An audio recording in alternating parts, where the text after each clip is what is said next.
നമസ്കാരം, ഞാൻ Mahesh Ananthakrishnan. Welcome to MSH travel diary. ഇന്നത്തെ എപ്പിസോഡിൽ നമ്മൾ ഒരു യാത്രയല്ല, ഒരു യാത്രയുടെ ഭാഗമായിട്ട് നമ്മൾ കണ്ടൊരു കാഴ്ചയാണ്. ഇത് നമ്മുടെ നിത്യജീവിതത്തിൽ നമ്മളെപ്പോഴും പറയുന്നൊരു വാക്കാണ് ഏടാകൂടം എന്നുള്ളത്. അപ്പം ഏടാകൂടം എന്ന് പറയുമ്പോൾ എന്തോ ഒരു ദുഷ്കരം പിടിച്ചത് അല്ലെങ്കിൽ എന്തോ പ്രയാസപ്പെട്ടത് എന്നുള്ള ഒരു അവസ്ഥയിൽ നമ്മൾ പ്രയോഗിക്കുന്ന ഒരു വാക്കാണ് ഏടാകൂടം. അപ്പം അത് പറഞ്ഞ സാധനമാണ് ഇത് ഏടാകൂടം. ഇതെന്ന് പറഞ്ഞു കഴിഞ്ഞാൽ നമ്മൾ 6 തടിക്കഷ്ണങ്ങളാണ്. ഇത് പ്രത്യേകതരം ഡിസൈനിലാണ് ഇത് ചെയ്യുന്നത്. ഇത് നമ്മൾ ഇതിൻ്റെ ഒരു സോൾവ്ഡ് വേർഷനാണിത്.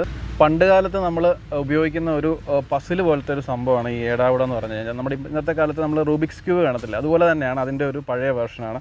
ഇതെന്ന് പറഞ്ഞാൽ 6 ഒരു തടി പീസാണ്. ഇത് പ്രത്യേക ഡിസൈനിലാണ് ഇത് സംഭവം ചെയ്തിരിക്കുന്നത്. ഇതിൻ്റെ ഒരു സോൾവ്ഡ് വേർഷനാണ്. ഇങ്ങനെ സോൾവ് ചെയ്ത് കഴിഞ്ഞാൽ നമുക്ക് ഈ പീസ് തടി ഒന്നും അങ്ങോട്ടും ഇങ്ങോട്ടും അനക്കാനും പറ്റത്തില്ല, എടുക്കാനും പറ്റത്തില്ല. ഒരു പീസ് മാത്രമേ ഇത് ഊരാൻ പറ്റത്തുള്ളൂ. ഊരിക്കഴിഞ്ഞാൽ നമുക്കിങ്ങനെ അടർത്തിയെടുത്ത് കഴിഞ്ഞാൽ നമുക്ക് കണ്ടിട്ടില്ലേ 6 പീസ്, ഇങ്ങനെ 6 പീസ് നമുക്ക് കിട്ടും. ഇതെനിക്ക് എന്തായാലും സോൾവ് ചെയ്യാൻ അറിയത്തില്ല. ഞാൻ കുറച്ച് നേരം അത് നോക്കി പഠിക്കാനൊക്കെ ഒന്ന് ശ്രമിച്ചു, പക്ഷേ അറിയത്തില്ല. നമ്മുടെ കൊച്ചച്ഛനാണ്, അപ്പോൾ കൊച്ചച്ഛന് ഇതൊന്ന് സോൾവ് ചെയ്യാൻ പഠിപ്പിക്കും. ഒന്ന് കണ്ടോ, ഇങ്ങനെ 6 പീസാണ് നമുക്കുള്ളത്. അതിനകത്ത് 5 പീസിനകത്തും കുറേ ഡിസൈനും കാര്യങ്ങളും ഉണ്ട്. അതിലൊരു പീസ് ഒരു സോളിഡ് ആണ്, ഒരു തടി പോലെ കഷ്ണമാണ്. സമയത്തിലുള്ള അതെ പീസാണ്. ഇനിയിപ്പോൾ ഇത് സോൾവ് ചെയ്യുന്നത് കൊച്ചച്ഛൻ കാണിച്ചു തരും.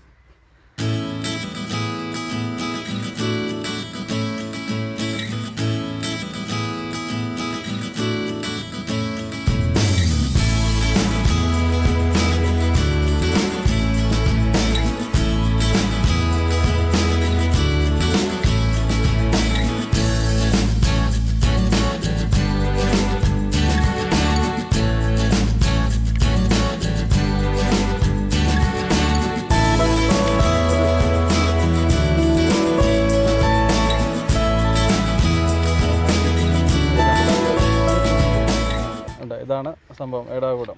ഇത് നമ്മൾ പെട്ടെന്ന് ഒരാൾക്കിത് ചെയ്യാൻ ശ്രമിക്കുമ്പം പെട്ടെന്ന് പറ്റത്തില്ല. അതിനൊരു നാക്കുണ്ട്, എന്നാലും മാത്രമേ ഇത് ചെയ്യാൻ പറ്റത്തുള്ളൂ.